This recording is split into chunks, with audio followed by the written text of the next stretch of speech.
Hello, everybody. Thanks for keeping up with this annual two-day marathon. We are delighted to have yet another stellar panel to conclude this annual conference, which is part and parcel of our EU-Asia project at the European University Institute. And to make it even richer, we have the good fortune of having 4 speakers for the last panel. We are delighted to continue the conversation from picking up from the previous discussions. And while you can see on your program that this panel is about the economy security nexus, what is really about it's going to talk a lot about the economy security values nexus. And I encourage all of the speakers and the presenter and the discussant and the audience members to keep in mind also what has been highlighted in the previous panel, nominally the politicization and the political manipulation, really, either by domestic and international actors of so-called economic security. I am delighted to have Glen Fukushima as the first speaker, who is a senior fellow at the Center for American Progress and who was also the director for Japanese affairs and then deputy assistant at the U.S. Trade Representative Office in the late 1980s, when the semiconductor trade frictions between the US and Japan popped out. So it's a delight to have Glen here to really pick up from the baton from the previous panel. And he will, of course, talk about contemporary issues pertaining to supply chains amidst U.S. China competition. Next, we have Taku Nemoto from the biggest Japanese law firm, Nishimura and Asahi. Nemoto-san was a junior policy analyst at the OECD. And he will then jump in the conversation of supply chain resiliency by giving us a spotlight of the growing relevance, and I imagine also politicization, you could call it, of human rights issues for international trade and supply chains. Next, we have Yukiko Fukagawa from Waseda University. She is a development economist who used to work at the Japan External Trade Organization and at the Long-Term Credit Bank Research Institute.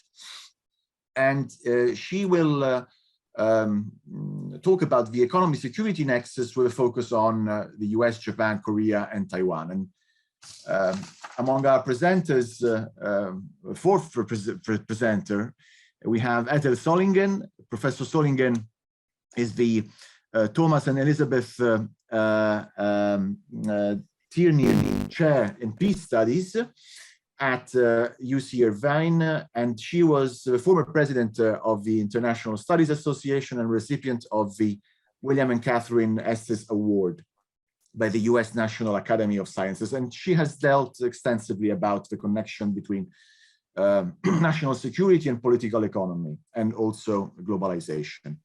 And she would talk about global supply chains amidst the geopolitical and COVID shocks. And last but by no means least, we have Bernard Hoekman, who is the director of global economics at the Robert Schuman Center at EUI, and who has been worked as a trade economist at the World Bank and at the GATT Secretariat. I am very, very lucky to have such a stellar panel, and I thank you all for being here. I would like to encourage audience members to already pick up from the presentations to formulate questions and comments, especially towards Glen, because Glen has to leave a bit earlier due to a prior business appointment. And so we would prioritize Glen in the presentation, of course, because he's also the first in the lineup, but also following the discussion by Bernard and then in the Q&A. And so we will go in the order of the program. Glen,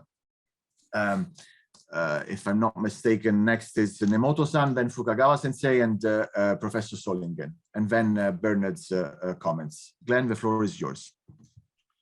Well, thank you very much, and greetings from Washington, D.C. It's great to see all of you, and Giulio and EUI, thank you very much for the invitation. I think in the 12 minutes I have, I'd like to spend maybe 2 minutes on each of the 6 slides that I have. And can you see the slides? Are you able to see the slides? Yes, okay, there is a bit of an echo. Maybe Etel, could you go mute just in case? Thank you. Okay, all right. Is this better? Okay, good. So my topic is national security supply chains and U.S. China competition. My first slide is basically just general background about the rapid globalization of supply chains over the last 30 years. Political reasons, the end of the Cold War, economic reasons, division of labor, just-in-time manufacturing, business reasons, the need for efficiencies, cost reduction, technology reasons, the rise of the internet and telecommunications, and finally, logistics and transportation advances, which makes it possible to have more integrated supply chains around the world. At one point, I think probably about perhaps 20, 30 years ago, people were saying the world is flat, that we don't have any borders anymore. It's globalization all the way. Well, along the line, I think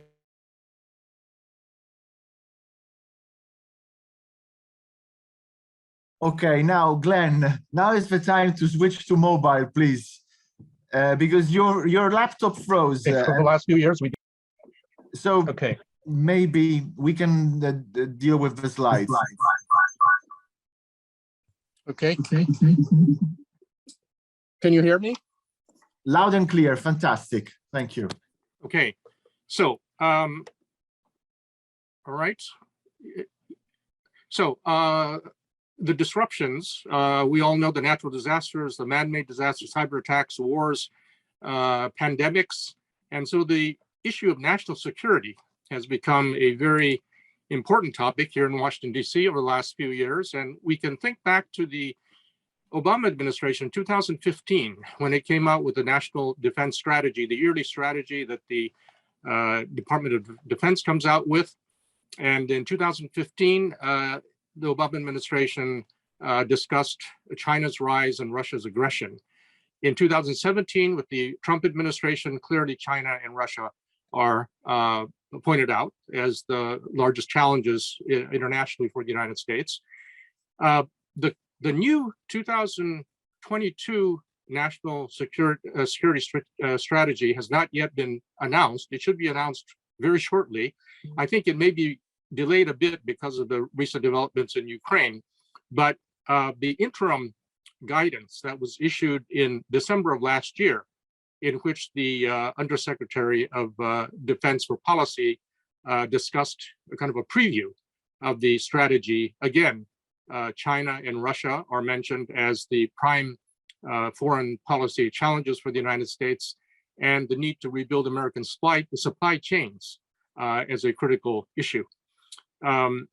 So I think here in Washington, D.C., most people, at least until a month ago, thought that China is a long-term strategic challenge. And you may recall in the 2012 presidential election, when Mitt Romney, the Republican candidate, mentioned that Russia was a challenge, many people laughed at him and said it was not a serious issue, that Russia was on the decline. But clearly, Russia is a problem now that we see regarding the Ukraine and other issues. And so China, Russia, North Korea, Iran, non-state actors, and domestic terrorism. I think this is kind of the hierarchy of national security concerns here in Washington. Now, the Biden administration, soon after taking office, about a month after taking office, February 24th of 2021, issued the executive order on America's supply chains, and designated a 100-day supply chain review. And on February 24th, last month, the administration announced the plan to revitalize American manufacturing and secure critical supply chains.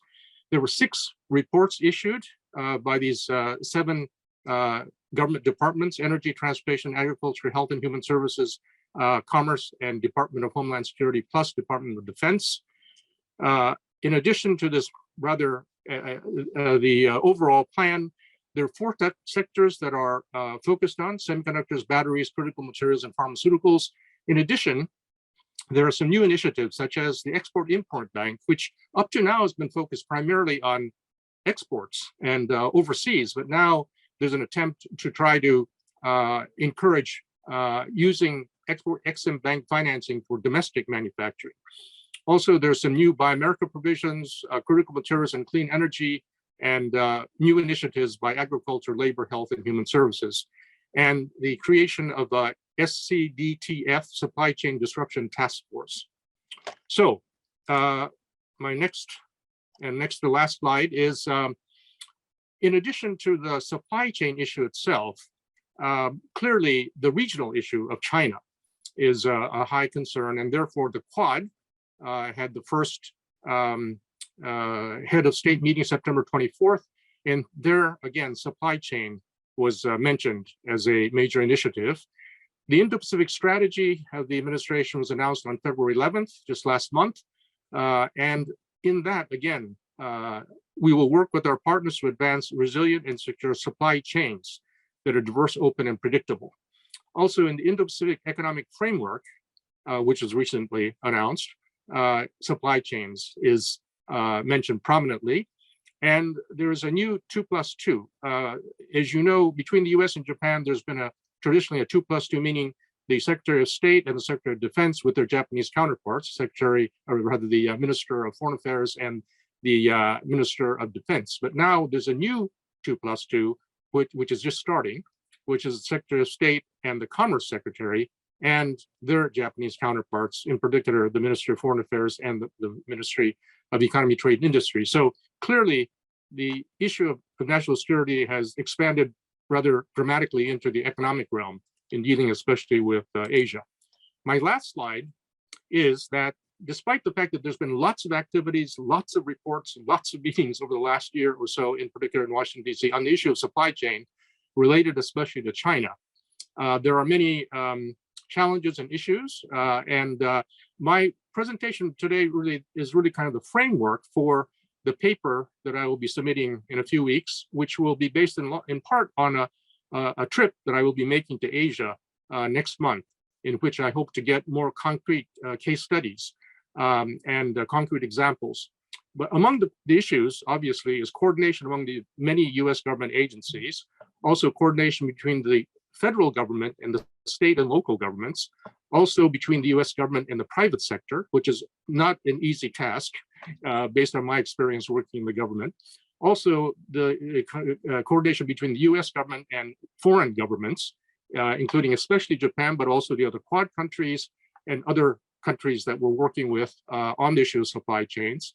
Also, the U.S. government and foreign private sector. I've been asked by a number of Japanese and South Korean companies, as well as government officials, to what extent they should provide information to the U.S. government, because clearly the Japanese and South Korean companies are also competing with each other and with American companies. And so this fine line of how much information to share in cooperating on supply chains is an issue. Also, it's not only the U.S. administration, but also the Congress, which itself has a number of initiatives to strengthen American manufacturing supply chain resiliency. So that has to be coordinated.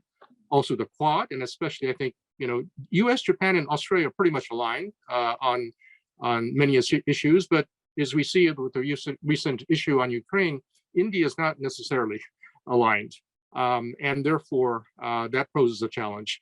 There's also a U.S.-EU Trade and Technology Council, which has its own secure supply chains working group, and the Indo-Pacific Economic Framework that I mentioned, and then the World Trade Organization and potential issues with regard to Buy America provisions. So in conclusion, there's been many issues, many meetings, many reports, and a lot of effort being made into securing supply chains, making them resilient and secure, especially vis-a-vis China. But I think the real task is going forward, and the administration has proposed to have another summit on global supply chain resilience in the near future. But another question also is what impact the Russian invasion of Ukraine will put on issues like supply chain security with regard to the U.S. China trade and economic conflict. Thank you very much. Wow, fantastic, Glenn. It was even shorter than 10 minutes. Thank you so much. We will smoothly transition to Taku Nemoto's presentation. And Taku will present on the very same topic of supply chain, but with a focus on human rights. And of course, the impact of human rights considerations on international trade in general as well. Taku, the floor is yours. Thank you, Giulio, for introduction. Can you see my screen? Yes. Great, thank you. Hello, everyone. I'm Taku Nemoto. I'm attorney qualified in Japan, and I also used to work at the OECD Trade and Agriculture Directorate, where I analyze trade policies. It's all the 12 a.m. at night in Japan, but I hope my brain still works. Anyway, today I will discuss policies addressing human rights issues in the context of supply chain and international trade. In recent years, policies have been developed in democratic countries, particularly in the US and the EU, to address human rights abuses in other countries.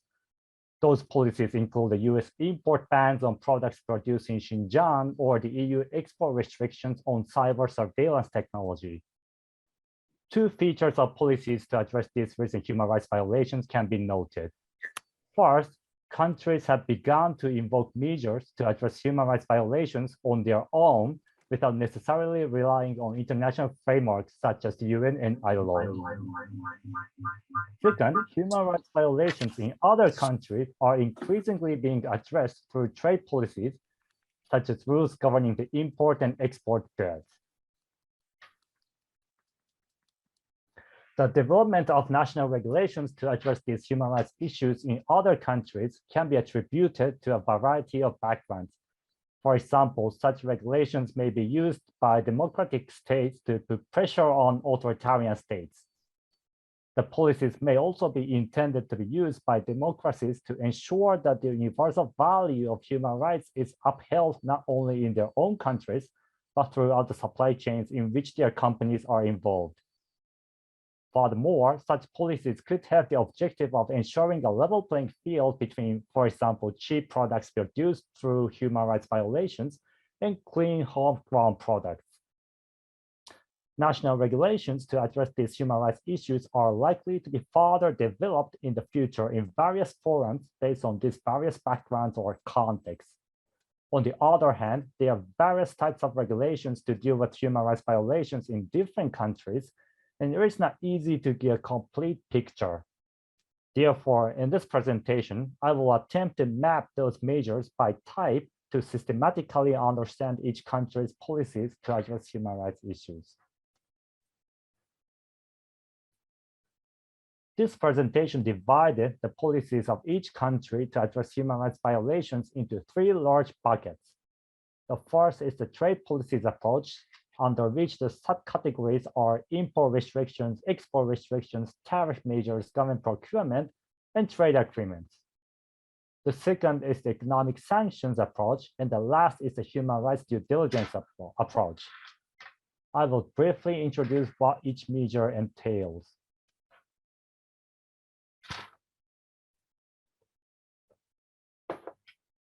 Import restrictions to address human rights violations are measures that prohibit the importation of products produced through forced labor or other means.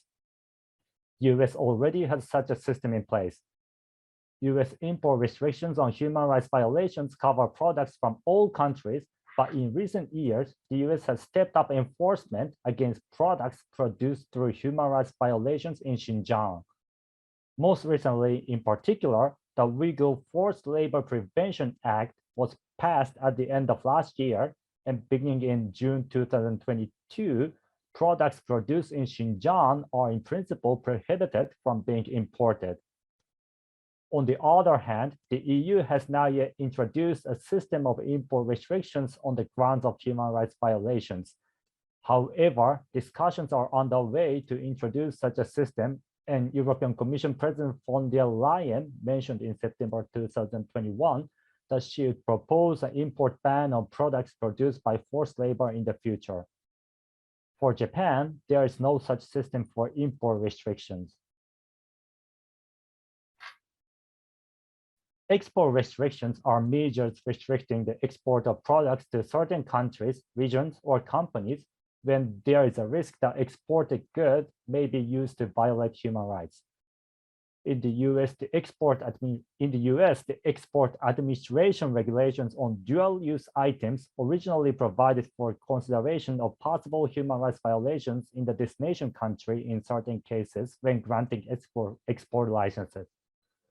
But in recent years, laws have been revised and implemented to strengthen responses to human rights violations in the destination country. For instance, companies and other entities involved in human rights abuses against Uyghurs are added to the list of entities whose exports are prohibited in principle. In the EU, cyber surveillance items were added to the export control regulations for dual-use items in September 2021 to tighten their export to countries where there may be misuse to violate human rights. Japan, on the other hand, has not yet introduced a system to restrict exports on the grounds of human rights violation. Other trade policies, including tariff measures, government procurement, and labor chapters of free trade agreements, have also been used to address human rights issues abroad. I will skip this slide this time due to time constraints. Now I move on to the second bucket, economic sanctions. There are two types of economic sanctions in the US. The first one is imposing sanctions such as entry bans, asset freezes, and trade bans on specially designated nationals, such as entities involved in human rights violations in Xinjiang and Myanmar. The second one is restricting investment in Chinese companies, such as ones involved in human rights violations through surveillance technologies. The EU can also impose economic sanctions for human rights violations, while Japan can't.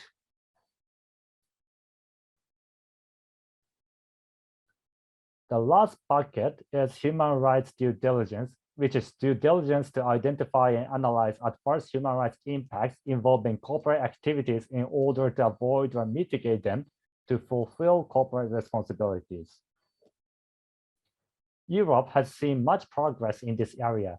In addition to enactments of due diligence legislations in many individual countries, such as the UK, France, Germany, and Norway, the European Commission published in February 2022 a proposal for a directive on mandatory due diligence on human rights and environment. In the US, although there is no human rights due diligence regulations at the federal level, for instance, disclosure on conflict minerals is mandated by the Dodd-Frank Act. On the other hand, Japan currently has no human rights due diligence regulations as hard law. In addition to the policies that each country has taken independently to address human rights violations, international coordination of these policies may be further promoted in the camp of democratic states. In fact, since the second half of 2021, we have begun to see signs of strengthening international coordination. For instance, in the Trade Minister's statement on forced labor at last year's G7 meeting, they stated trade policy can be one of the important tools in a comprehensive approach to address forced labor in global supply chains. At the EU-US Trade and Technology Council, both sides have stated that it will combat forced and child labor with each side using relevant trade policies and tools.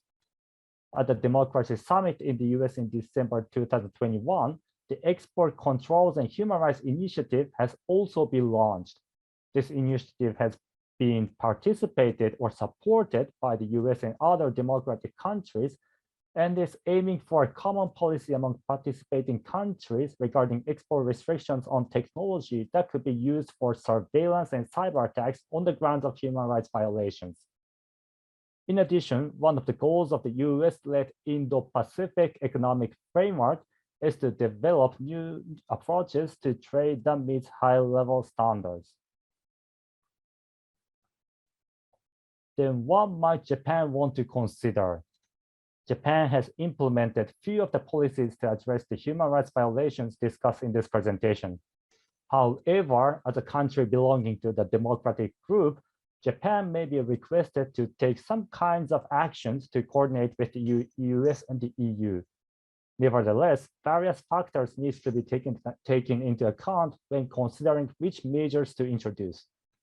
Those factors include differences in the nature, purpose, and effect of each measure, and whether there are sufficient resources, such as funds for information gathering, to enforce the measure.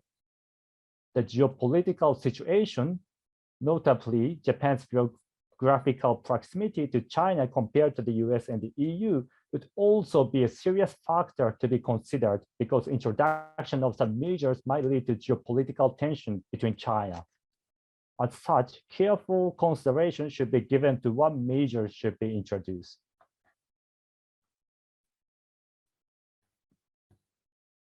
So my last slide is about what business should do.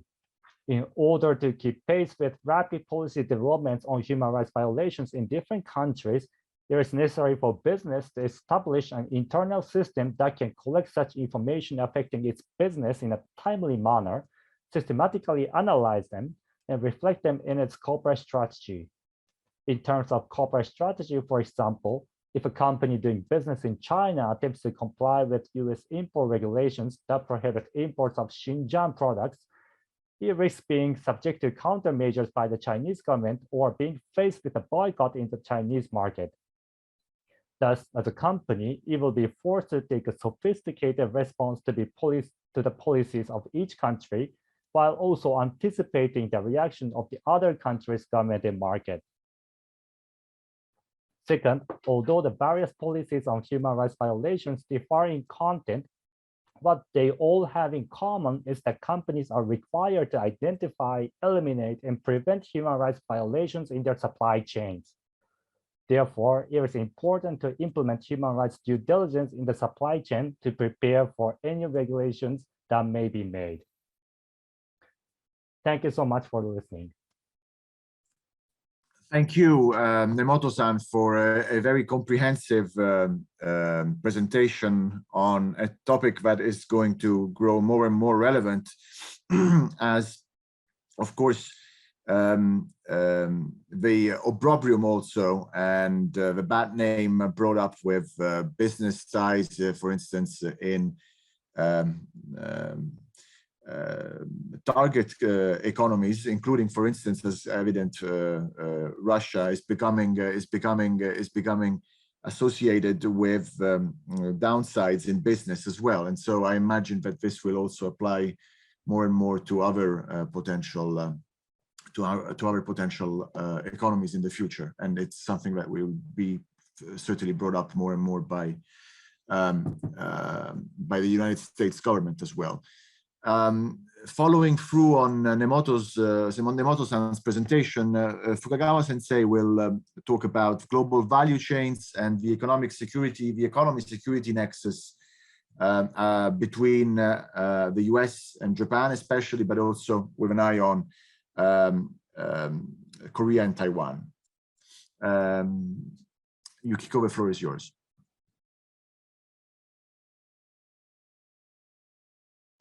Okay, so can you see my slide? Is that shared? Okay. Yes. Well, first of all, thank you very much for having me here. And I'm so happy to see many familiar faces here, even though it's online, like Glen or Bernard. And although we are in midnight, but still, I'm very happy to see all of you here. Okay, so let me start my presentations, and the topic is going to be the economic security nexus among the U.S., Japan, Korea, Taiwan. And let's see. Oh, it's frozen. Oh, Jesus.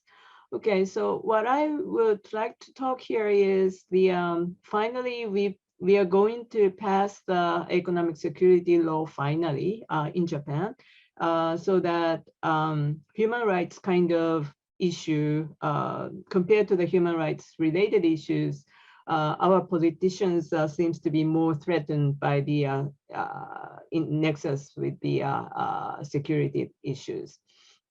But my point is, it's going to be a hard work, and it should take time. Well, partly because of the characteristics of the Japanese global value chain in some strategic items, typically like a semiconductor. And so then how we are going to do with that, okay?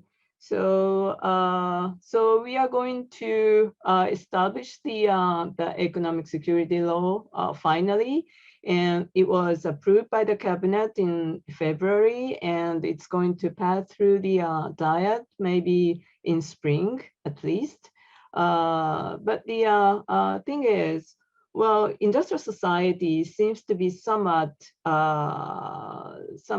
annoyed by this timing, because well, the politicians have been preaching that we have to accelerate better integrations with the rest of Asia. So that's why our RCEP was finally started, and we just taken the lead in the CPTPP, and we've been trying to invite UK. So there is a free trade logic, but there's another rather different characteristics like economic security nexus. So the industrial societies really is uncertain the coverage that the government is going to intervene into, and what is the part that can be totally left in the free trade regime. So so that's why, and the process is rather passive. Well, the U.S. has ECRA, Export Control Reform Act, and Foreign Investment Risk Reviews, and National Defense Authorization Act, etc. So now we've got to do something similar. And even the EU has a transatlantic cooperation agenda, and they seems to have some screening process against Chinese FDI into EU. So then we've got to do something similar. But among the four things in the Japanese economic security law, probably the most substantial things is the patent publication control. And Japan is the only two countries among the OECD members that the government can intervene into the patent publications if something includes in the very touchy things about the national security. We've been naively free the government was having no controls over the contents of the patents in the latest technologies. So it's going to be quite substantially implemented in this agenda. But when it comes to the rest of others, like supply chain research and supply chain things, and also the government business corporations for the high-tech industries like space, ocean, AI, bio, quantums, the concrete things have never come up yet. And infrastructure security, there can be a screening facilities like a far-away servers or whatever, but the process is going to be defined after some hectic procedures. So how we are going to implement this law is very uncertain. And Japan is very different from the US, well, although we are ally and we share the similar interests, But the Japan's global value chain is very different from the US, especially like some strategic items, like typically semiconductor. We are, first of all, the other presenters in the previous session seems to be quite optimistic about TSMC's FDI into Japan, but I'm never be so optimistic. Why? Because the market power is nothing to compare with the United States. So they are going to bring in the latest technologies to the United States, but what they are going to bring into Japan is very out-of-date technologies, unfortunately. So they'll be benefited by cooperating with Sony or Denso in terms of automobile-related technologies, because we are far more advanced. But in terms of semiconductor supply chain per se, I don't know. And how the huge subsidies is going to work for their productions or for reshoring, we don't know. And also another characteristics of Japanese CVC is the very intensive participations by SMEs, small companies.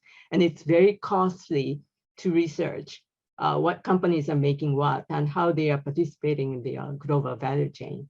And it's very difficult to do. And even with our major trade partners like Korea or Taiwan, still we have difficulties in following up who's doing what. So that's the major issues. And also we have some painful process of restructurings in the semiconductor industries. So Renaissance is still unstable. Kioxia is in a process for restructurings, and SoftBank invested in ARMS in the UK, leading semiconductor companies, but they are now trying to sell it to NVIDIA. So the process is very much chaotic. And what's another thing is that even though we try to restrict something about the hardware productions, but our software kind of relationship with China is far deeper, and it's already very much integrated, unfortunately. So China's e-commerce market is 3 times as large as the United States, and that's why Japanese SMEs tends to be more attracted by the Chinese market more and more by the cross-border e-commerce. And we are using some Chinese services heavily, like mobility service, settlement, travels. So software issue exists besides the hardware national security nexus. So this shows, but still Japan is maintaining some relative competitiveness in semiconductor facilities, machineries. So this shows the blue one is the US ally, like US, EU, and Japan. And China is desperately trying to catch up in the semiconductor industries, as everybody knows, in China manufacturing 2025, but still their participation is still somewhat limited. So that's why this turns out to be the major issues between US and China.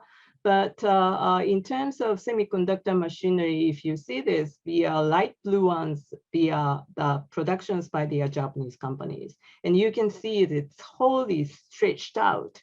And many SMEs are just simply concentrated on just one items for the semiconductors, and that shape up the whole global whole paradigm. So it's really difficult to know who's exactly doing what. So that's Japan's problem.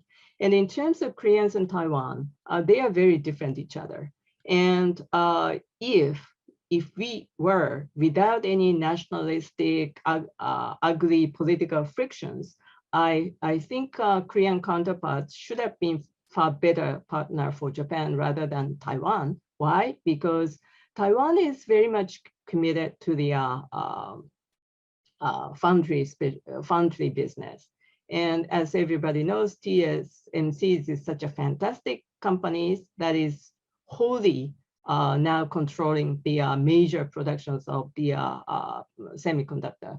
But Samsung is more integrated. They are doing foundry business too, but they are vertically integrated, starting from their own designing and R&D activities through the customer services. So it's vertical, and also they are huge electronics groups, so they have their own intra-group demand for mobile phones, etc. So they are very different in business structures. So probably instead of TSMC, if we could have developed some better relationship with Korea, probably, but unfortunately, it's very hard to do that. So I just skip some of this. And so that's why, I mean, in Japan, Taiwan, still, we are doing a very nice business each other, but the chances for Japanese semiconductor related businesses to participate for Taiwanese paradigm seems to be somewhat limited. And if they just transfer the most sophisticated one into the productions in the US, it should be difficult for Japanese small companies to follow up the trends to go to the United States together. And Japan, Korea, still, Korea seems to be seeking for different strategies, trying to decoupling the US and Chinese market. Unlike Taiwanese firms, but we don't know how they are going to make a success. And also Japanese firms are pretty much challenged by the localization nationalism in Korea. So instead of depending on Japan, we've got to nationalize everything so that we don't have to worry about Japanese sanctions or export controls, etc. And that was the negative legacies of the Moon Jae-in administrations. We have to do everything from scratch with the new administration. So this is, but actually, well, I think I should skip this. So, actually, Japan and Korea has a very similar common interest and try to avoid the entity list, both from US and China. And US is pressuring industrial corporations for job, probably. So we've got to, well, as an ally, we've got to cooperate with the US. But on the other hand, China is such a huge, important entity. So we cannot go away from China, even though the decoupling strategy seems to work somewhat better now. And the relationship, the paradigm in the semiconductors is very similar with the lithium solid state batteries, hydrogen powers among Japan, Korea, China. So, but in order to survive in the big power game, we've got to strengthen the corporations because of the limitations of financial allocations, because of the limitations in human capitals, because of our powers to set up the rules or IP frictions. So, but unfortunately, we are still divided. So, well, China is trying to make the best use of these divided structures as the emerging process, like a economic statecraft. But after seeing the huge semiconductor frictions between Japan and the United States, Glen is very knowledgeable about this. They learned a lot and they decided to do something differently from Japan. So they are more committed to their own technology base, their own resources, and own their market size and powers. So that's what the China is trying to do. So, so how we are going to deal with this Chinese emerging powers? Well, unfortunately, our prospect for the free trade is very much broken. There seems to be very small chances for the US to come back to the TPP, and India has already dropped from the outset.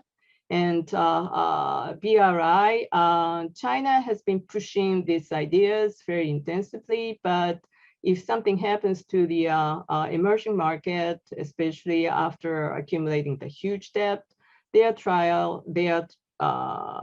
goodwill part of the providing the public goods may not work.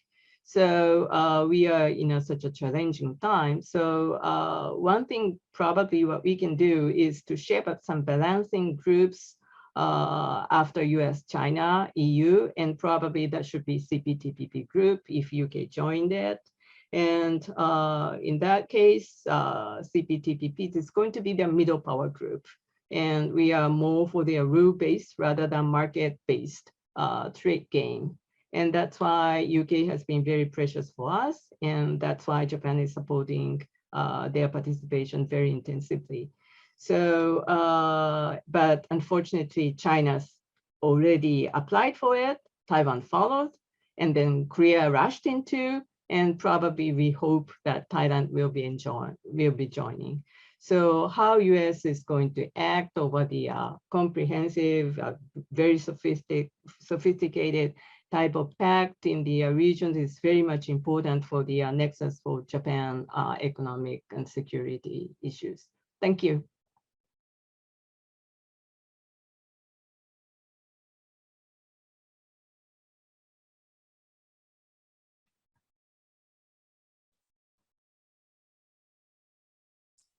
Okay, thank you. Thank you.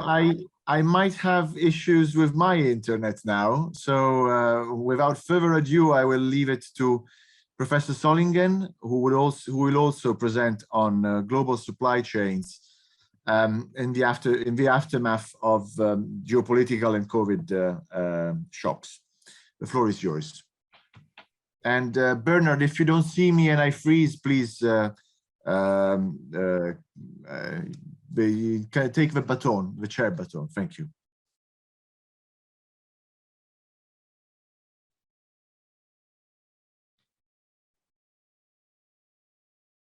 You are muted, Professor Solingen. Etel, you're muted.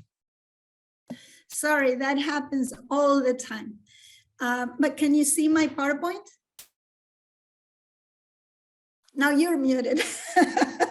Okay. We can see it.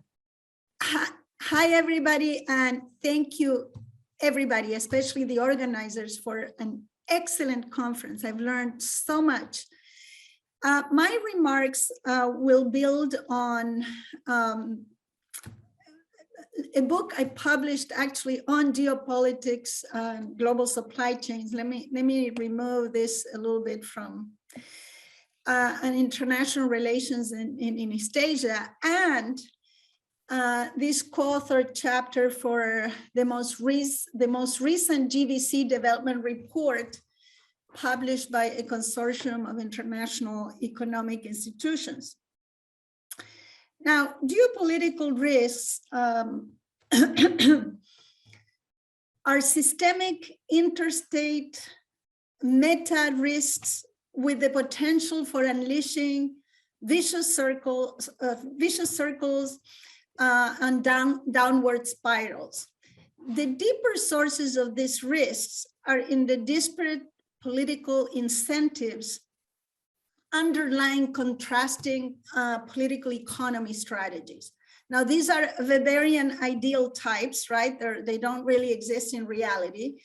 But the first strategy, the outward-oriented strategy, you're all familiar with it, arguably induce a virtuous circle following liberal economic theory, and where economic interdependence exerts a pacifying effect, or at a minimum, heightens the threshold for militarized conflict. The second ideal type, the inward-looking one, by contrast, maximizes political benefits domestically by rejecting, restricting, or disrupting GVCs or GVC interdependence as anathema to self-reliance. So nationalism, protectionism, and populism aim at substituting foreign sourcing and offshore production with domestic supplies. It aims at retracting GVCs from countries perceived as unreliable suppliers of intermediate goods and services. And more generally, they aim at reducing demand for foreign inputs, all trends that have recently intensified worldwide. Hence, inward-oriented strategies tend to typically denounce the risks from GVCs rather than the risks to GVCs. And the perceived asymmetries in gains from GVCs dominate, always concerned with security externalities that convert economic gains into strategic advantages. So these inward-looking models are often sources of geopolitical shocks, and it's not just North Korea, but Putinism as well.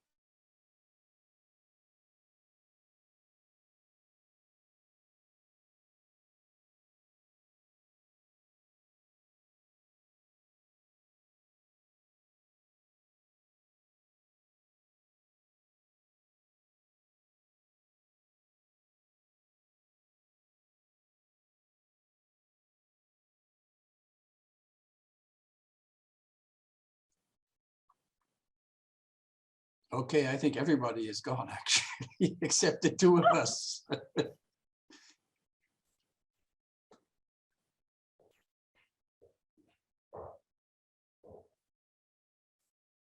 We will wait for Etel to reconnect. I don't know if you want to I'm still on. continue in the meantime. Okay, it's good because everybody kind of disappeared here.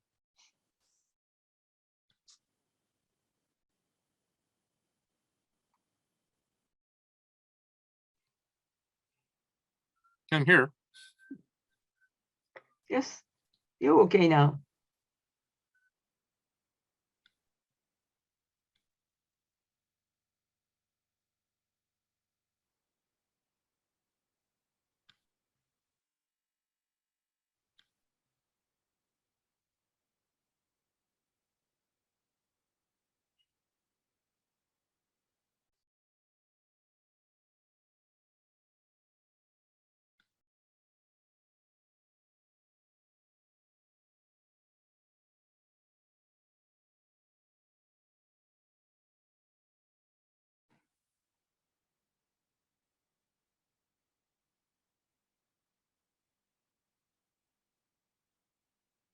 Hi, are we experiencing difficulties? Yeah, Etel lost her connection, I think. I'm keeping an eye out for her. This is all very bizarre, and I don't know. I don't know if it's a correlation, but She's coming in again. Yes. The luck of panel 6. Yeah, I was expecting you and Professor Fukagawa to. Yeah, I lost my connection, but it was I wasn't able to join as a panelist. I could hear everything. Well, anyways, sorry for that. I don't know what's going on. Let me try and restore my PowerPoint. Can you see that? It must be the Russians. I have to say, I'm closer than most of you. So, Okay, so here we go. I'm sharing again. I hope you can see that. Yes. Okay, so I was saying that geopolitical shocks target highly vulnerable component sectors, industries with high input specificity and limited geographic mobility, also GVC hubs with high potential for diffusing throughout the economy, knowledge-intensive sectors, GVCs in specialized and localized ecosystems with unique suppliers and with difficulty to substitute expert pools, dual use and frontier technologies. Those are the targets, but here are some mechanisms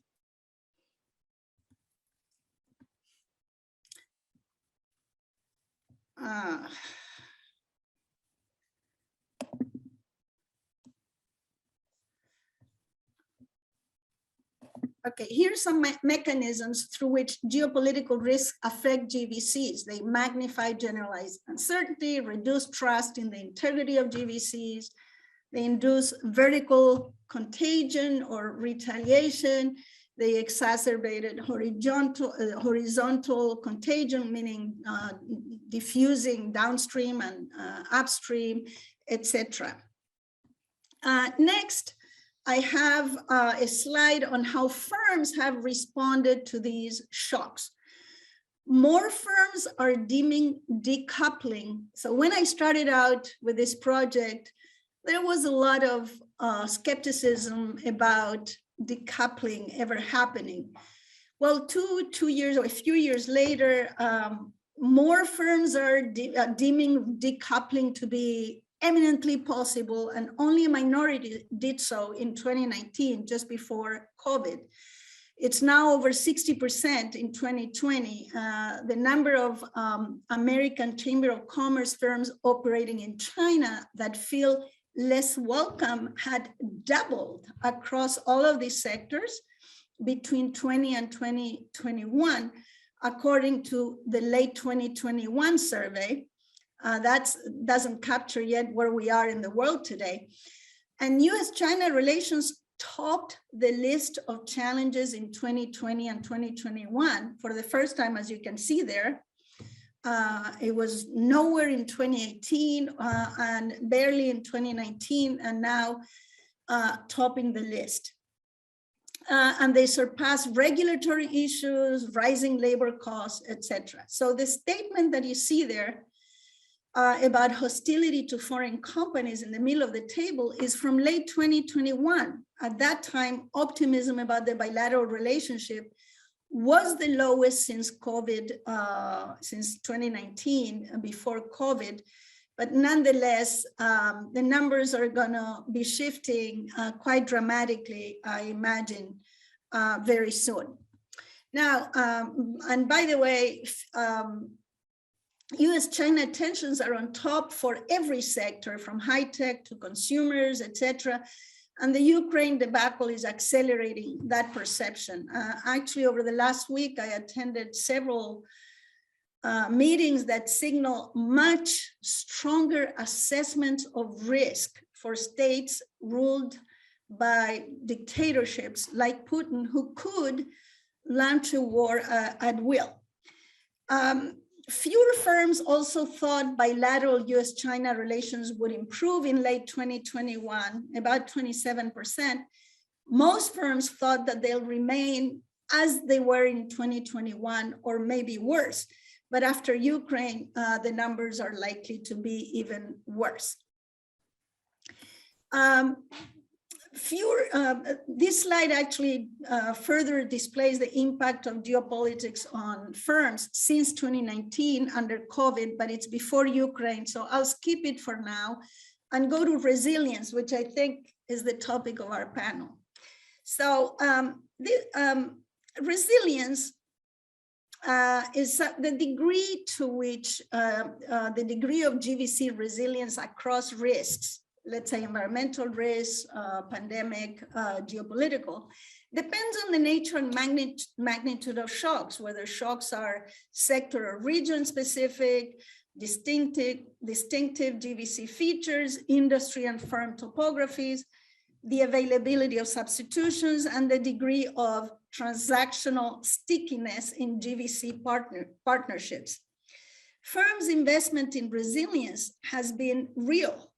About 80% of over 1,300 firms in one survey have invested in resilience, but reshoring has hardly been the standard GVC response thus far, reshoring. Firms began as a typical response, building resilience through automation and digitalization, diversifying suppliers, expanding inventories, encouraging redundancies, and just-in-case operations, regionalization, nearshoring, reducing dependence in single countries for production or sourcing, and increasing transparency and accurate mapping to facilitate timely substitution. I'm sure you're all familiar with those strategies. There were also efforts, or there are efforts to develop autonomous tracks and container vessels to help resolve some of the bottlenecks. AI, Internet of Things, 3D manufacturing, and other technologies are being adopted to alleviate bottlenecks. But most firms retained an in China for China strategy. About 80% had no plans to relocate in 2018, but the status of China as one of the top 3 sourcing countries has declined since progressively over the COVID era and beyond. So 96% of US-based companies and 100% of European-based companies listed China as one of their top 3 sourcing countries in 2019, declining now in 2021, before the latest, the most recent event, to 77% and 80% respectively. And this is in early 2021. With the Ukraine crisis, we're in a new world. Let me quickly go to some conclusions. So enhancing GVC resilience is not equivalent to pursuing extreme self-reliance, which is inefficient, costly, often ineffective, and counterproductive. Most goods and services that are not tightly connected to national security do not justify complete self-reliance, subsidies, or import protections that also increase consumer prices and erode compliance with international commitments. Nor do risky shifts to self-reliance guarantee supply necessarily, especially when shocks affect domestic production, as somebody mentioned earlier. So limited global geographic diversification may actually increase vulnerability to shocks, not decrease them. Reshoring could actually reduce GDP further without significant increases in resilience. GVC may magnify shocks, yes, in many ways, especially with natural disasters and so on, but also help mitigate them. For instance, initial export restrictions under COVID, they did expose the fragility of GVCs in essential goods, knowledge-intensive sectors, healthcare and pharma, as we know, but subsequent relaxation of those restrictions helped. Now, of course, shortfalls and gridlock remained, mainly due to spikes in demand for goods, lingering labor supply disruptions and lockdowns until today, container shortages, transportation bottlenecks, outdated ports and roads, and surging prices. So some of these were just beginning to get resolved barely as the invasion of the Ukraine happened, throwing the world of GVCs into yet a new crisis. Now, prior to Putin's, and I'm going to end soon, prior to Putin's attack on the Ukraine, there was an IMF brief report that could not detect GVC bifurcation into parallel structures aligned respectively with the US or China's so-called spheres of influence. There was a trend reflecting a partial departure of China, China's partial potential decline as factory of the world, but hardly its demise. So China plus one or China plus many was the strategy where China's domestic market remained a powerful source of attraction, but adding other countries softened somewhat extreme dependence on China. In the GVC report that I mentioned prior to the Ukraine crisis, we argued that steps to reduce risks from GVCs and to GVCs included greater sensitivity to domestic distributional costs or impacts of GVC participation, excuse me, and steps to increased sensitivity excuse me, the ability to raise the global minimum tax rate, which actually was done in the meantime, the ability to tighten labor and environmental regulations, and there is a lot of discussion of that, and finally providing COVID vaccines worldwide. And there is finally an imminent, as far as I understand, an imminent WTO deal in the works as we speak. Now, Putin's war is deepening firms' incentives to diversify away from China. The only thing that might prevent that, perhaps, is if China were to take dramatic action to abandon its commitment to Putin. But whether or not that happens is the question of the day. And with every day, China may be perilously close to missing that train. So I'll stop that. Thank you very much. I unfortunately have followed tidbits from my iPhone. I would like to then move on to Bernard's comments with the provision that, as a discussant, that Glen has to leave at in 20 minutes. So could you perhaps comment and discuss Glen's presentation and paper, and then we move to Glen's response and ask for also the questions and comments from the audience. We'll allocate in total 10, 15 minutes at most, and then we move on to the other three presenters. Would that be okay, Bernard? You are assuming I am much more organized than I am. So my comments are not paper by paper. I basically have 4 points, which are a reflection on everything that's been said. Okay. And I'll keep it very short, so Glen will have a chance to listen to other questions. So I think this is a very interesting set of presentations, and they cover different dimensions of the issue. And this issue, so the first thing I'd like to say is, this is not new, right? So this geopolitical dimension, of course, is becoming increasingly prominent, but we've been talking about what happens to supply chains ever since the global financial crisis, when everybody suddenly recognized the fact that we live in a supply chain world. So just 4 quick points. One, I think, in terms of drawing some connections across the different topics that were addressed. So clearly we have this national security focus, which is increasingly becoming prominent. But on the other hand, we have, and many of you spoke to that, but I think we also have what Taku was talking about, which is the human rights dimension, which I think about as values, right? So in a sense, we have a much greater focus by polities, parliaments, and therefore governments on what happens inside supply chains, because we're worrying about labor standards, we're worrying about the environment, we're worrying about non-economic dimensions of these operations. And on the other hand, we have the national security, economic security dimension. And I think one thing that, and I think this is very clearly coming out of Etel's presentation, and in particular her paper, where essentially what she's saying is we have these different risk factors, right, which are very well explained in that chapter. And I very much recommend that chapter to anybody who's listening to this. It's extremely well written.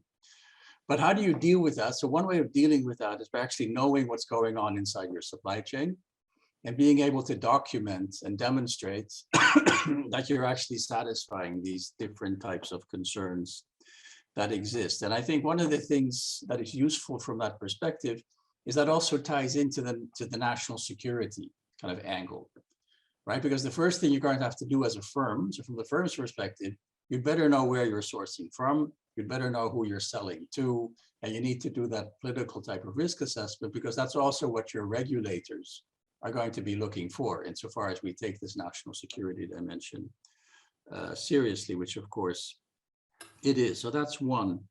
The second point is what I find striking a bit, and it is embedded in Etel's presentation, but and I guess in all of them to some extent, but I'm an economist, right? So if you think about national security and you think about values, an economist would say, all great, but what I care about is competition, competitive effects, comparative advantage, essentially what is driving these things, right? And I think that dimension, it's lurking in all of the presentations, but I think bringing that out more in thinking about implications for supply chains are important because they point towards different solutions, right? So insofar as some of what we're talking about is in fact actually driven by competitive concerns, and essentially these are firms that are using the national security argument or using the values argument as a way of saying, well, actually, I can't really handle the competition, right? Now, these two things are not inconsistent, but I think it's there. And I think it needs to be kind of explicitly recognized that it is there. And the solution to the competitive kind of distortions argument is pretty simple in the sense that national governments can just deal with that unilaterally. And some of these other issues that we're talking about here actually require cooperation. This is not something governments can do on their own. So if we care about values, it's not something that I, as the government of country X, can actually fix. We need to do this collaboratively, and we need to work with partner countries. Similarly with national security, it's very hard to do this on your own. Now, of course, the US is very powerful. The US has instruments which it uses extraterritorially. So people take tremendous care not to open themselves up to this, but nonetheless, it's of course much better to cooperate. So that leads to the question, what type of cooperation? And I think this was touched upon in several of the presentations, but I think for me, it's a really important question, right? So President Biden, and I think the Biden administration has made very clear, we do not like trade agreements, right? Even though they say it differently, in practice, they also don't like the WTO, right? So, and I think Glen was clear in the terms of the list he put down in terms of how we might think about coordination. You know, the WTO was mentioned there as the last one, but yet clearly it is not a priority.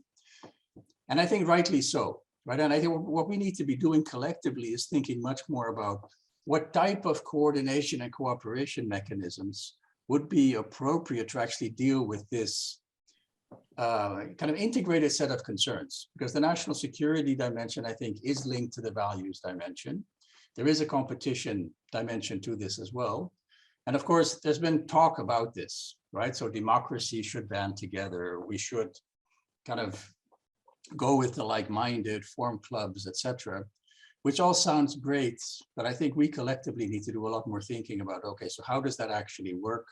How do we design that in a way that it remains open and still achieve our objectives and so forth? So one thing I would say on this that actually is consistent with some of the things that have been said and that are in the papers is it goes back to my first point on information sharing data, right? So I think one area for cooperation could actually be to think about putting together platforms where a lot of this type of information that you need could actually be aggregated up, shared, made available so that you also know what is going on as a policymaker, but at the same time, you can credibly say to your citizens and to your consumers, well, guys, actually, we've taken care of this and there it is. That doesn't really exist. It's something that in an ideal world, you'd think the WTO membership could do, even if it's on a plurilateral basis. I think given where the WTO is today, I wouldn't expect anything to come out of the organization anytime soon. So despite that ray of optimism that Etel was talking about, I think it's unlikely to lead to much. But anyway, I think kind of reflections on, okay, so what do you do in terms of that cooperation, I think is important. And then final point, which goes to Glen, is I find it always really interesting what determines the sectors that are chosen, right? And what kind of thinking process went into identifying specific sectors as these are the key ones, right? So why pharmaceuticals? Why not ICT, telecommunications, data, cybersecurity, what have you? So I think that's something that always is a question to me, and I think we've got political scientists here around the table. But I think that is something we're thinking about. So for me, it always strikes me. So I've done a lot of work on services, so I'm biased. I will admit that straight up. But there is this obsession with tangible stuff, with manufacturing. And 80% of our GDP is services. So why isn't that much more prominent when we start thinking about these issues, whether through a national security lens or a values lens or what have you? So that's a question to all of you. Thanks.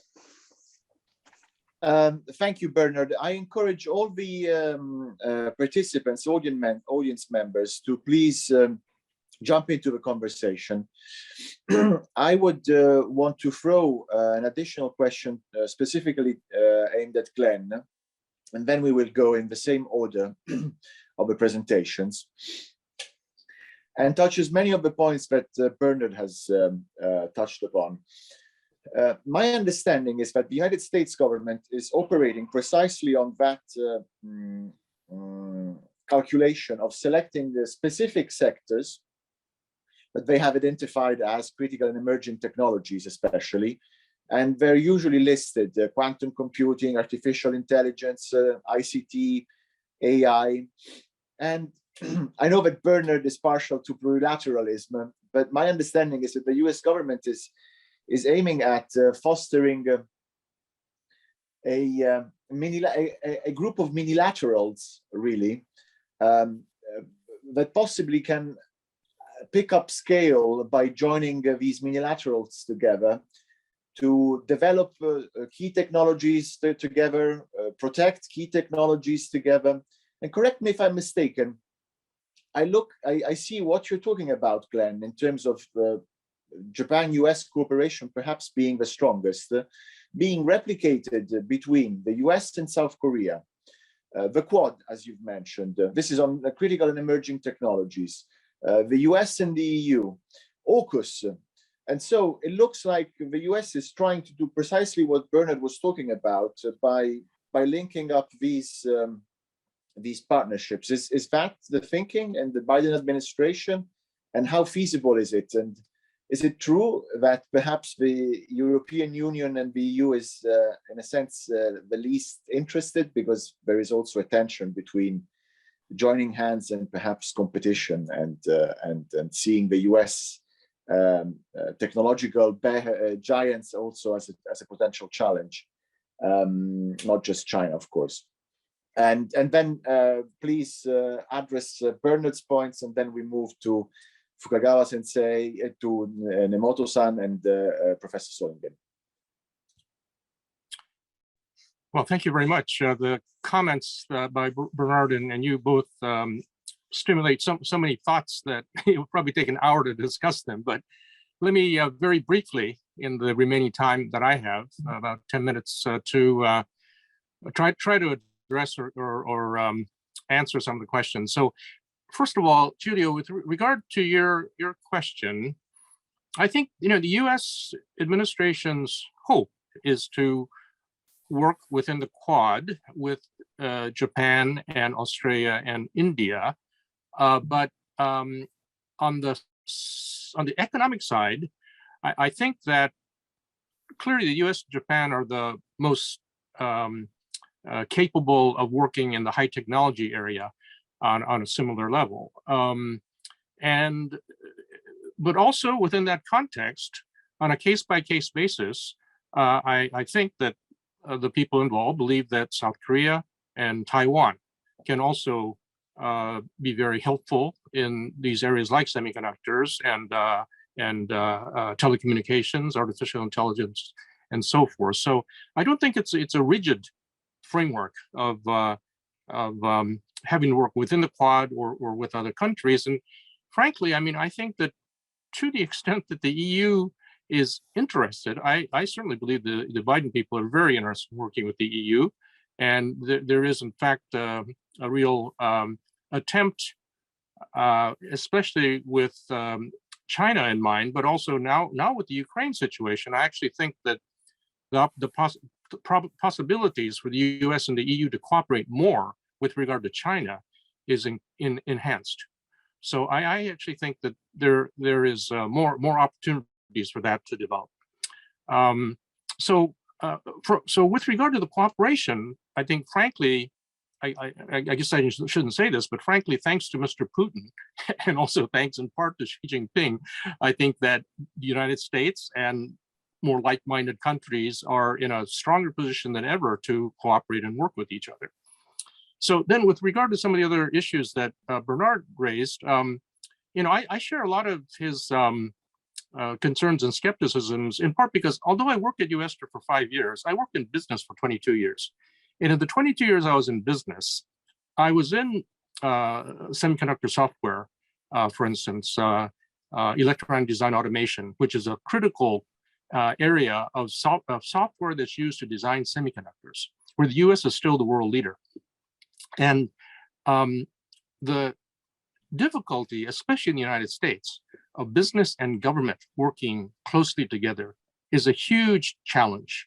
And I think that although I listed all these initiatives, all these reports, all these committees that the government, U.S. government has created in order to try to organize and systematize and try to further supply chain resiliency and security, it's going to be a huge, huge challenge, as I mentioned in the last page of my my presentation. And I mean, I can give you lots of examples of how the mindset and thinking of the business people and the mindset and thinking of the government people can be very much at odds. Their priorities are different. And so it's going to be a real challenge. And then in addition to that, the issue that Bernard mentioned, and which I've also touched upon, which is the values and objectives. And Professor Fukagawa also talked about, and Mr. Nemoto, although the US and Japan are probably in many ways, economically and technologically speaking, most compatible in terms of the, many of the values actually are, there are some significant differences in terms of the role of government, the role of corporations, and the relationship with China. So there's some real issues that have to be confronted. And so cooperation is very important, but there's I think a kind of a methodology of cooperation that can only be developed over time and with experience. And unfortunately, because of the US election cycle of once every 2 years, having elections where the Congress is decided, the majority in Congress is decided every 2 years, and then the president is decided every 4 years, there is a lot of uncertainty, even on these issues. Although, again, with the hyperpartisanism, hyperpartisan polarization in the United States has, to some extent, been moderated, in part because of the Ukraine situation, and also before that, the strong concern about competition with China. But still, I think the political situation in the United States does, I think, from the standpoint of allies like Germany and Japan in particular, when they look at the United States, it's difficult to expect kind of continuity, stability, predictability over years. And so, but finding that way to cooperate is extremely important. And I do think that the information sharing is one aspect of that, which I think that all of the parties can work on. But as I mentioned briefly in my presentation, even this issue of information sharing, as we all know, the whole issue of the Five Eyes and whether Japan should or should not join the Five Eyes is a major issue, and it doesn't necessarily have to do even with the trust that the five countries have with regard to Japan. It's more the fact that within Japan itself, the legal system and even the notion of confidentiality and keeping secrets, that has partly to do with values as well as having to do with laws and consequences of breaking those laws. But I think even between governments, that issue of information sharing can be sensitive. But then between governments and companies, especially, as I mentioned, South Korean companies, Japanese companies have really, in some sense, are in a dilemma because they've been asked by the US government to share information about their supply chain. But their supply chain information can also be very, very strategic in terms of their competitiveness. And so to what extent the companies can share information with the government, hoping, and I mean, the governments will tell them, well, we're not going to share this with your competitors, but can they really believe that is a question that I'm sure is in the minds of many people in the business world. So anyway, I'm running out of time, so I just want to say that I really very much appreciated all the comments, and I'll have to incorporate those comments and questions in the paper that I produce for you in the next few weeks. So thanks very much. Thank you, Glenn. Thank you. It was lovely having you. Thank you so much. Thank you very much for your time. Appreciate it. Our pleasure.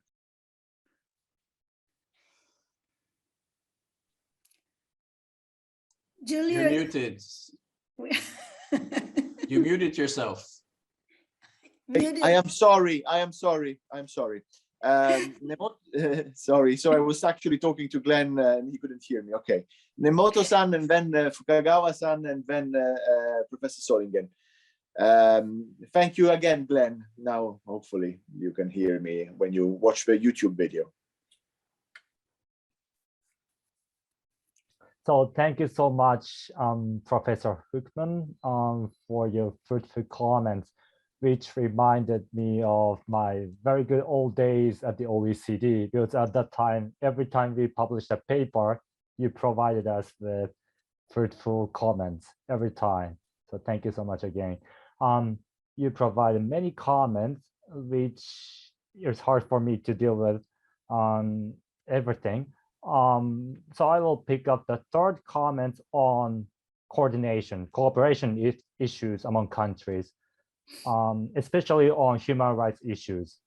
As you touched upon, the WTO is not the best forum to deal with this issue because there are clearly conflicts in values among WTO members, such as between U.S. and China, or more broadly, democratic countries and authoritarian countries. But at the same time, coordination is required to implement the human rights policies effectively among countries. Because even if you ban the imports on products made by forced labor, that products can go somewhere else.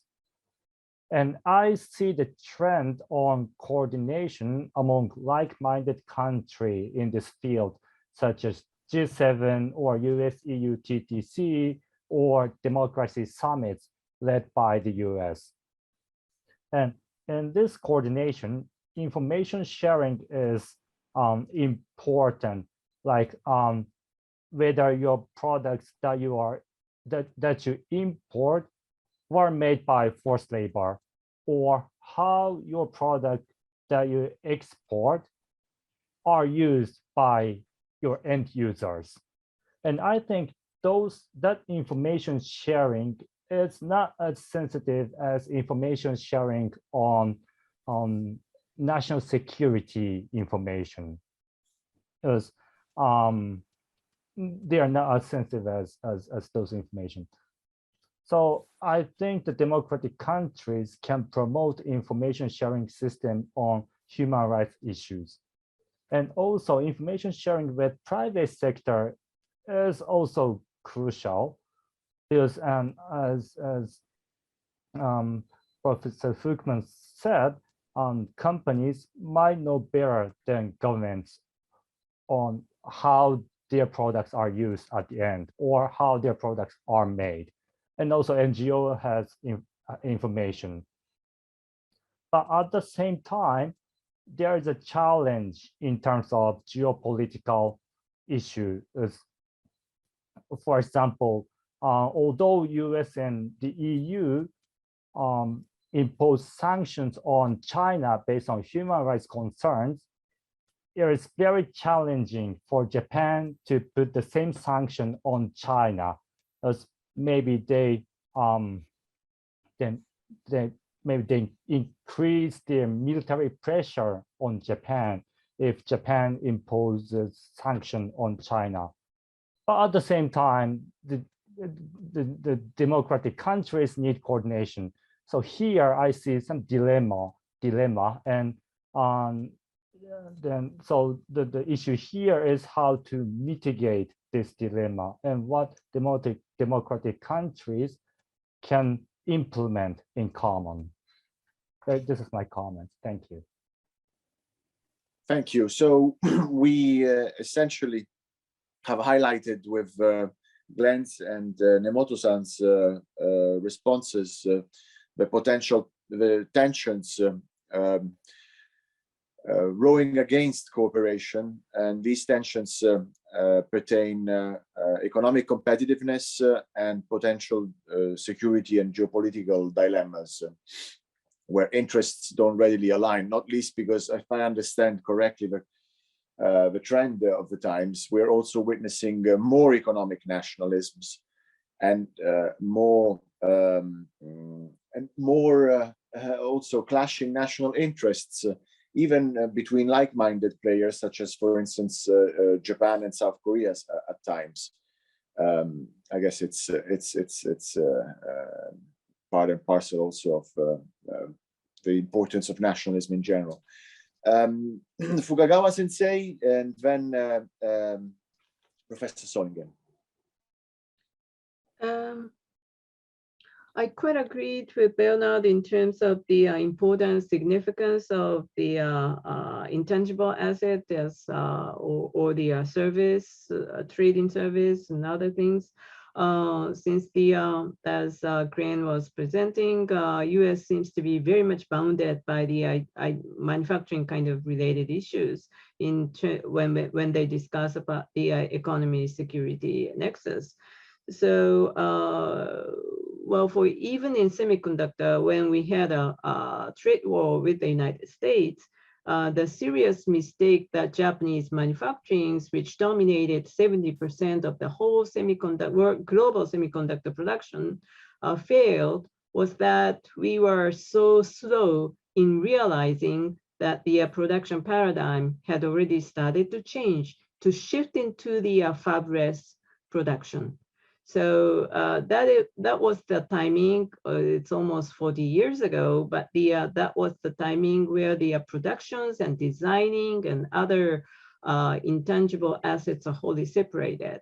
So that's why most of the U.S. semiconductor industries have to rely on Korea and Taiwan at this moment, because they are the only powers that can bear for the such a huge risk of really producing the semiconductor. But in terms of the profit or in terms of value added, well, especially if compared to the risk that they are taking, actually the values is very much taken by the designing companies, right?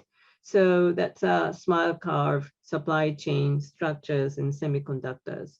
So even in semiconductor, what we are more concerned about is the intangible asset and its value, and how that should be protected in what kind of discussions.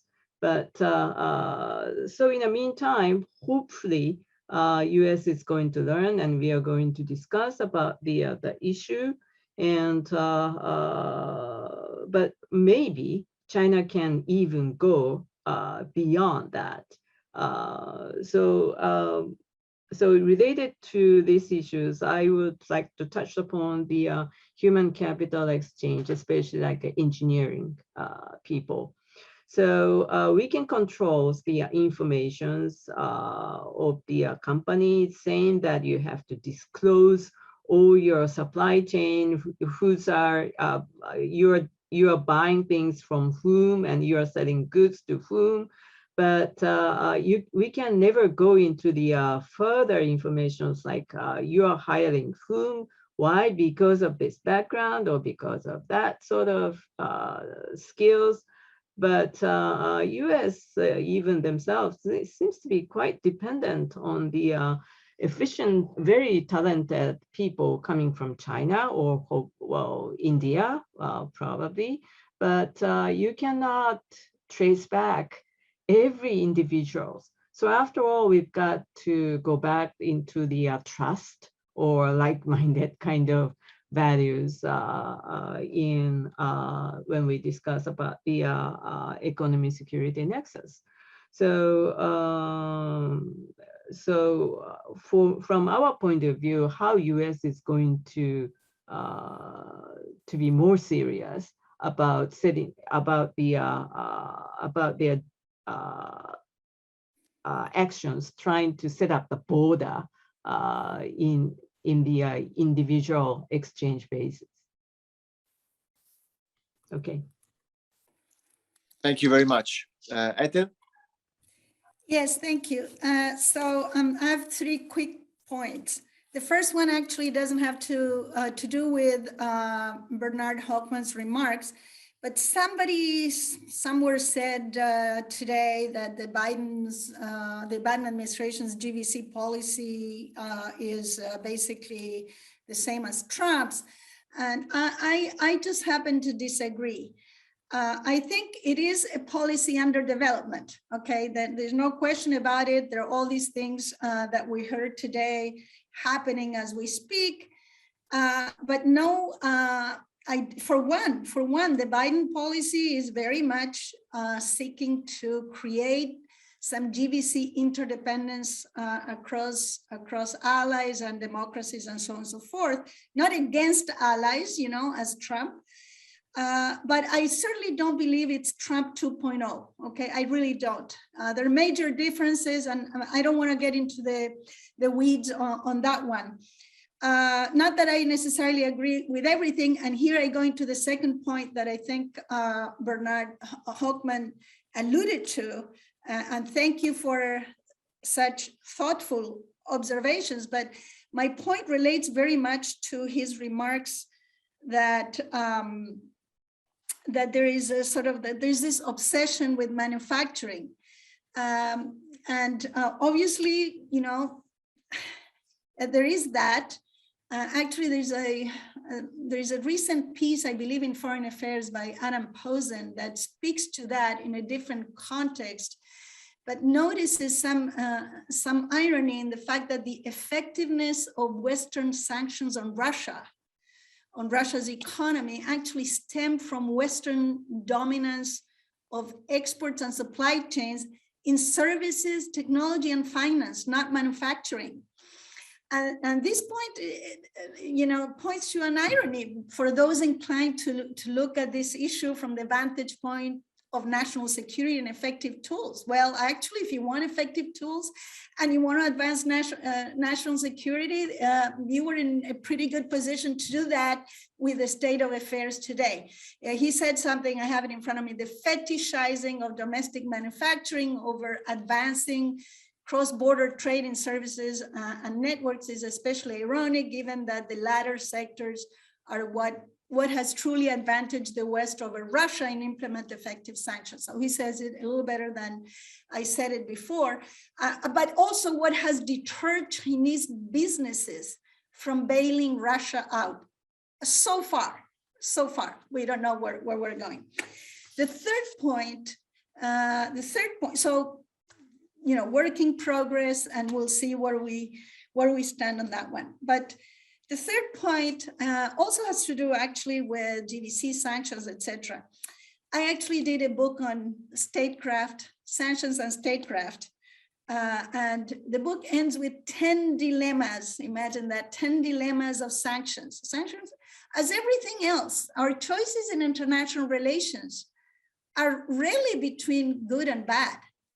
They're most typically between bad and worse. This is why they create dilemmas. So I have a whole chapter on sanctions and dilemmas that I'm going back and thinking in light of the times that we live.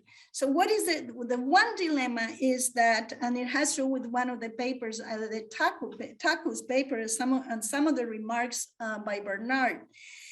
And that dilemma has to do with the fact that there are always these trade-offs among objectives, right? The objectives, whatever the objectives might be, it could be dissuading a country from acquiring nuclear weapons, right? It could be to force it to stop violating human rights or whatever other objectives. And the problem is that often these trade-offs force senders to establish a hierarchy of objectives, which perforce implies some objectives have to be sacrificed. And for instance, South Korea has done that recently vis-a-vis North Korea, right? They engaged, you know, they were very strong on engagement, suspending concern with the huge human rights violations of the North Korean regime, right? So you have this this dilemma of creating those hierarchies of objectives, and GVCs, become entangled in those kinds of judgments about hierarchies. For instance, if you're trying to avoid decoupling, let's say that's one objective, right? Then you're going to have to subordinate other things and so on and so forth. I'm not here to say what the hierarchy should be, that's for another time, but there are those trade-offs that one needs to think through. And I don't remember in my lifetime an administration facing so many trade-offs on just about every issue of importance in the global economy and global security as this administration does. I'm stopping there. Thank you. Thank you. I think we have sufficient ground for discussion in the remaining 10 minutes. And I will kickstart the discussion with Etel's final remarks. My impression is that the Biden administration's foreign policy for a middle class is, in a sense, however, America First 2.0. And I'd like to elicit, no, it's good to, I would like to elicit from you, why is it that you think that, in fact, at least specific to global value chains, of course, it is working with like-minded partners, but there is a tension, right? That is eminently premised on economic nationalism and protectionism, and the investment plan that is also essentially aimed at, U.S. prosperity and potentially even reshoring is some of the keywords that I keep hearing. So I would like to elicit a reaction to that, and perhaps Bernard can respond also to the remarks made by the presenters, and then we hear out from Yukiko and Taku.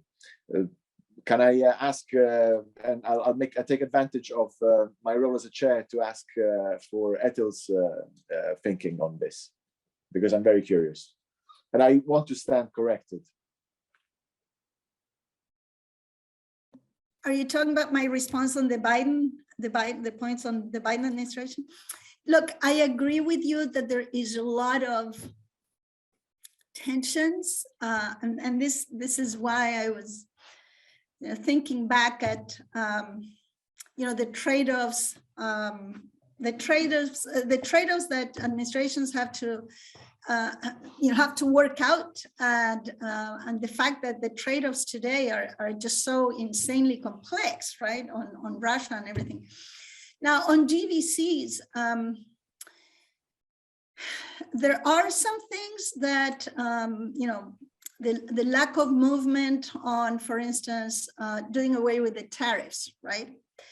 That are indeed remnants of the previous administration. But I think there is an effort. I mean, I read those documents that Glen Fukushima, or some of the documents that Glen Fukushima brought up. And when you read carefully throughout, especially the first, the White House sort of points on supply chains, there is great care to say, actually to verbalize, self-reliance is not the objective.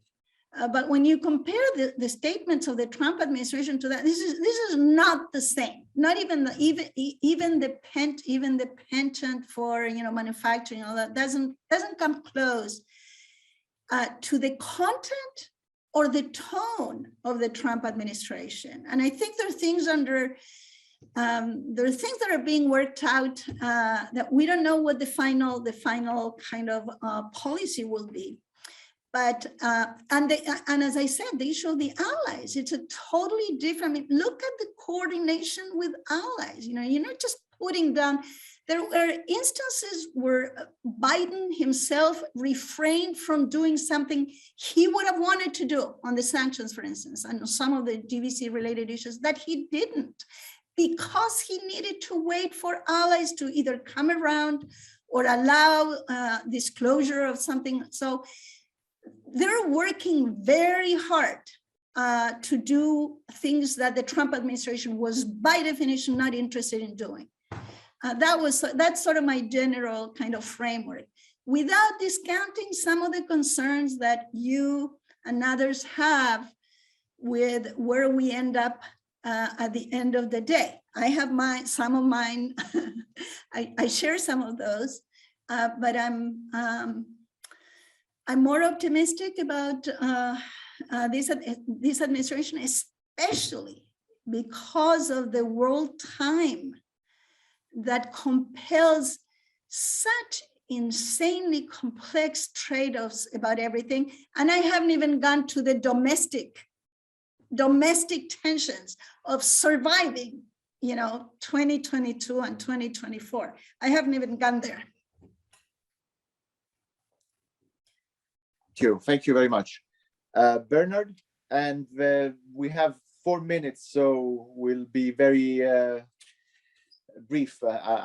Hopefully we will extend it to 6 or 8 minutes. Yes, Bernard, Taku, and Yukiko. Okay, so on this issue of Biden, Trump, etc. So I think clearly in my mind, you know, these guys live on different planets, right? So I'm with Etel on this. At the same time, I think it's very clear, and this is what any international relations realist would argue. Please correct me if I'm wrong. I'm an economist, so but my political science friends tell me this was a long time coming. And then what they're actually saying is that we're actually surprised that it took so long for the US to basically cease being the benign hegemon and in very much focusing on and pursuing a self-interested type of path, of course, with partners where possible. But I think that's simply the reality of life, and I don't think we're particularly any different in Europe. So of course, it's much more complicated for Europe, given that we're 27. But again, push comes to shove. Just look at the vaccine situation. You know, we come first, so that's natural. I think what surprises me more about the Biden administration in the area that I follow, which is trade, is a complete acceptance that the WTO is defunct. So the appellate body was murdered by, you know, the United States under Trump, but, you know, Obama started it and Biden continues it. So that tells you something about commitment to multilateralism for me, right? So I see, you know, there's a lot of course, reaching out to allies, etc. But I think in that sense, something has fundamentally changed.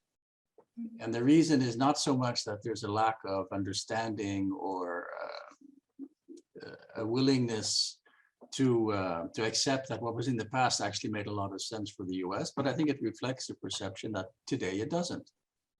And it doesn't because China's in the WTO, we have Russia in the WTO, we have a lot of countries in the WTO where the United States thinks we need to change the terms of engagement. Right, so I think maybe that's all part and parcel of the same thing. But it is a bit of a shift, right? And it really does move away from the rule of law towards a more power-based type of situation. And I think there's not much of a difference between Democrats and Republicans as far as I can tell. So finally, on Yukiko's point, I think that's really great point and very interesting. And it's not something I've read much about. So we have all this obsession with traceability inside supply chains, right? That's also what Taku was mentioning. We can figure out exactly what comes from where, right? But if you ask anybody, okay, who made what, where, you know, no idea. And of course, this then immediately gets you into the migration policies, one, and it immediately gets you into the services arena, where effectively through mode one trade, right? A lot of what we're actually doing is being built by engineers that are sitting everywhere around the world. And I think the Ukraine situation is the best example of that, where we have a number of extremely high performing US-based companies that provide software services that from one day to the next lost 20% of their employees because they were all in Ukraine. And they lost another 20% because they had a similar number of people working in Russia, right? And in Belarus. So a lot of the engineering talent is in that part of the world. And suddenly they also realize, hey, that was actually part of our comparative advantage. And if you ask me, Mr. Putin doesn't have a clue, right, about how his economy actually works insofar as it's part of the 21st century. But anyway, so I think that's really an area for research. And I think that would be I think that's a really good, that was a really good point. Thanks. Taku, if you want to Yeah, respond to the points raised. Yeah, I can't agree more on what Professor Solingen said on trade-off between among objectives in the context of imposing sanctions or addressing human rights issues in your supply chain. As I said, there's a trade-off between human rights and security if you want to put sanctions on other countries, or you may lose your economic interests if you ban the imports or exports from or to certain countries. And for example, at this moment, Japan can't impose import ban on LNG from Russia because we are so much relying on it. So there are clearly dilemma for governments and people on what value you think highly of, or what hierarchy you want to create in your legal system. So thank you so much for your thoughtful comment, Professor Solingen. Thank you. Thank you. Yukiko, you have the last word. Julia? Oh, yes, please go ahead. Wait a second. You okay? Etel, you will have the last word.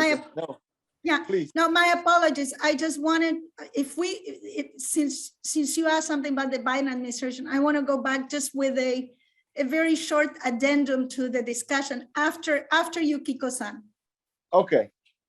Okay, well, thank you very much. I think I learned a lot from all the panelists today, but finally, I would probably like to emphasize the China as the rising power for the discourse power. So that's why we've got something different ideas why the US is so much sticking to the hardware when they talk about the national security nexus. But the China's real hot issue is how they are going to defend their peaceful rising after seeing very sophisticated propaganda by Ukrainians and supported by Westerners.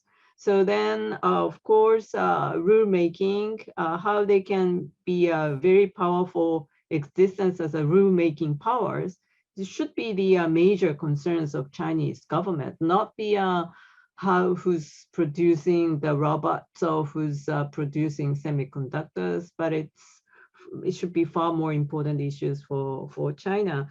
So that's why I think still the sophisticated service as well as the ideas of individuals is so important when we have discussions about how to deal with China. Okay, that's my last word.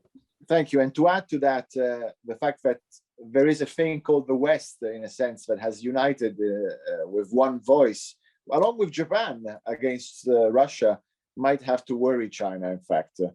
And before I give Etel the final word, I would like to stress that I was absolutely in line with what Bernard said. I wasn't talking about global value chains, but about the fact that the trade liberalization agenda of the US is dead. And that when I mentioned Biden as Trump 2.0, I was referring to that. But perhaps you wanted to respond to that point precisely, please, or not, but please. Bernard, I think he's in. No. I was talking to you. I was telling you that when I mentioned Trump 2.0, I wasn't referring. So just quickly, because the sort of neorealism was invoked. So I'm actually not a neorealist, never been. And I just want to say that to the extent that the Biden administration looks in the way that both you and Bernard depicted, I trace it to always domestic politics more than anything else. Domestic politics are the lenses through which states carve their grand strategies and so on. But one interesting thing that I wanted to mention on trade agreements and all of this is that a Pew survey found that close to 90% of the American public considers China as a competitor or an enemy, not a partner. And 70%, to Taku's point, prioritizes human rights even at the expense of economic relations. We're talking trade-offs here. That's interesting. And 53% favor getting tougher on China on trade issues. But 44% still favor a strong economic relationship with China. And so you can see that the domestic environment is quite complex and also casts a shadow on how policy is formulated. But when you disaggregate those numbers, there is a huge partisan divide on the China blame game. Republicans blame China at a much higher rate for job losses. This is a really changed world. That didn't used to be the case, right? They label China as an enemy, they support tariffs and all the rest. So I'm just venturing a prediction that maybe a more careful, and Democrats are more supportive of trade agreements than Republicans today. This is not the world you and I knew merely a few years ago. So maybe there will be a recalibration in light of a proper reading of of where things stand at home. Thank you.